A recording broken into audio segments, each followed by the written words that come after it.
हे मेरे प्यारे दोस्तों, आप सभी का स्वागत है मेरे चैनल बी स्मार्टी में।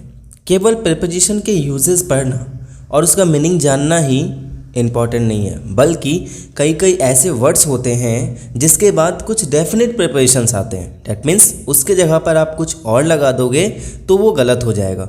तो ऐसे वर्ड्स का भी इंग्लिश में हमें सीखना बहुत ज़रूरी होता है। तो आज के इस पार्ट 1 वाले वीडियो में जहाँ पे हम देखने जा रहे हैं words followed by definite prepositions, यानी कुछ ऐसे वर्ड्स होंगे जिसके बाद केवल वही प्रिपोजिशन लगेगा अकॉर्डिंग टू द सिचुएशन। ठीक है, तो इस पार्ट में हम सिर्फ 10 प्रिपरेशन कवर करेंगे और 10-10 कर करके ही ये पार्ट मैं चलाने वाला हूँ ताकि वीडियो ज़्यादा लंबा ना हो और आप भी कुछ सीखते रहो।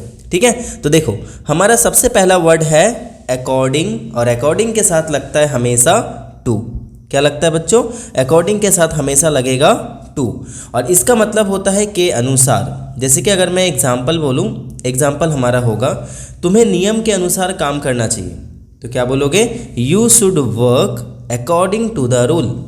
ठीक है, चलो हमारा नेक्स्ट वर्ड है अफ्रेड। अफ्रेड का मतलब क्या होता है बच्चों? अफ्रेड का मतलब होता है भयभीत, और इसके साथ हम क्या लगाएंगे? ऑफ।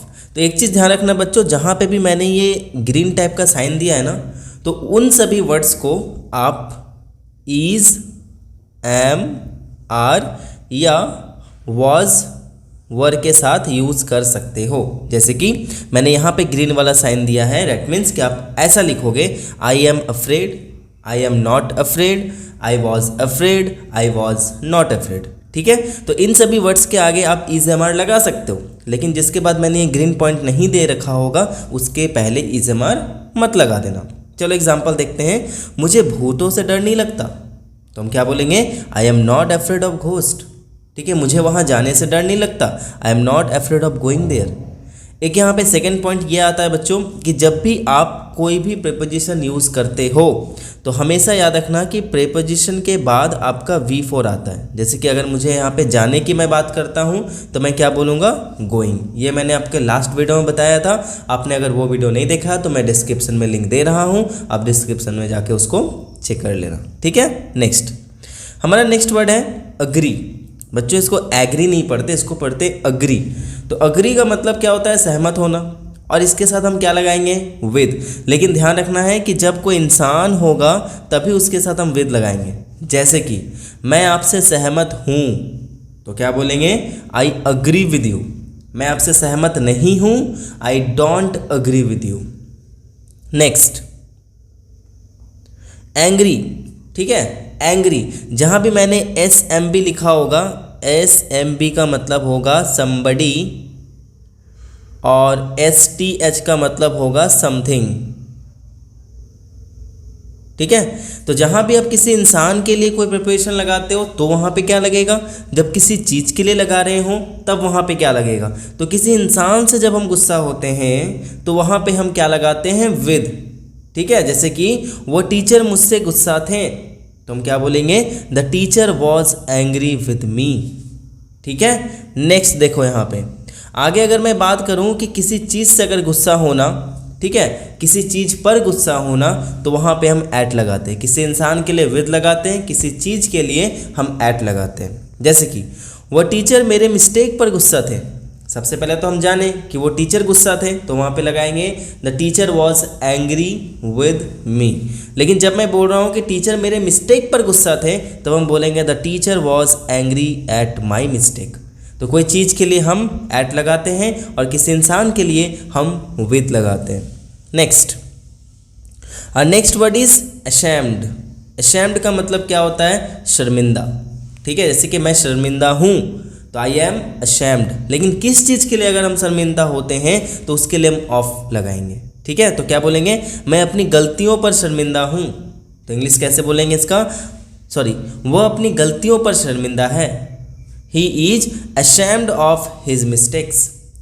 ठीक है, मैं अपने कर्मों पर शर्मिंदा हूँ। I am ashamed of my deeds. ठीक है बच्चों, समझ में आ गया यहाँ तक? नेक्स्ट आगे चलते हैं। Next word is care. ठीक है, केयर। तो केयर के साथ हम क्या लगाते हैं? फॉर लगाते हैं। ठीक है, केयर के साथ हम फॉर लगाएंगे। इसका मतलब होता है देखभाल करना या ख्याल रखना। मुझे लगता है आजकल तुम अपने हेल्थ का ख्याल नहीं रख पा रहे हो। I think nowadays you are not caring for your health. ठीक है, कई बार बच्चों यहाँ पे आपका टेक केयर आता है, तो याद रखना अगर टेक केयर की मैं बात कर रहा हूँ, टेक केयर, तो टेक केयर के साथ हमेशा ऑफ लगता है। ये मैं फ्यूचर में आपसे डिस्कस करूँगा कि ऐसा क्यों है, लेकिन अभी इतना जान लो कि केयर के साथ फॉर लगता है और टेक केयर के साथ ऑफ लगता है। ऐसे कि अपना ख्याल रखना, take care of yourself, अपनी मम्मी का ख्याल रखना, take care of your mother. Next next word is congratulate, और कॉन्ग्रेचुलेट के साथ हम ऑन लगाते हैं। तो बच्चों एक नोटबुक भी लेकर बैठना और इसको राइट डाउन जरूर कर लेना कि कौन से वर्ड के साथ कौन सा प्रीपोजिशन आता है। इसका मतलब होता है बधाई देना, जैसे कि मैं आपको आपके सक्सेस पर बधाई देता हूँ या फिर देना चाहता हूँ, तो हम बोलेंगे I want to congratulate you on your success. Normally सिर्फ नहीं बोल देंगे कॉन्ग्रेचुलेट यू योर सक्सेस, तो वहाँ पे कॉन्ग्रेचुलेट वर्ड आपने डाल दिया है, उसके बाद आपको ऑब्जेक्ट लगाना है कि किस चीज़ पर बधाई दे रहे हो, तो वहाँ पे आपको ऑन प्रीपोजिशन का भी यूज़ करना पड़ेगा। और नाइन्थ वर्ड इज डाई। तो बच्चों जब भी कोई इंसान किसी बीमारी से मरता है तो वहाँ पे हम ऑफ ज़रूर यूज़ करते हैं, जैसे कि वो कैंसर से मर गया तो हम क्या बोलेंगे, ही डाइड ऑफ कैंसर। लेकिन अगर कोई इंसान कोई एक्सीडेंट से मरता है तो वहाँ पे हम फ्रॉम लगाते हैं। ठीक है, he died from an accident.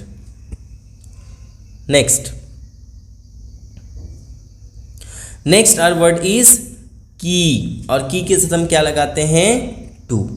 ठीक है, और याद रखना इसका मतलब होता है कुंजी या चाबी। अब देखो यहाँ पे भी मैंने ग्रीन साइन दिया, डेट मीन्स आप यहाँ पे is am are was word लगा सकते हो, जैसे कि कड़ी मेहनत ही सफलता की कुंजी है, तो क्या बोलेंगे, hard work is the key to success.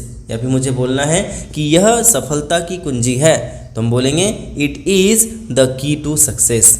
तो जब भी हम वहाँ पे की लगाते हैं तो उसके बाद हमें टू लगाना पड़ता है। तो ये 10 ऐसे वर्ड्स थे जिनके बाद हम डेफिनेट प्रीपोजिशंस लगाते हैं। एंड आई होप कि आपने इस वीडियो से कुछ नया सीखा होगा।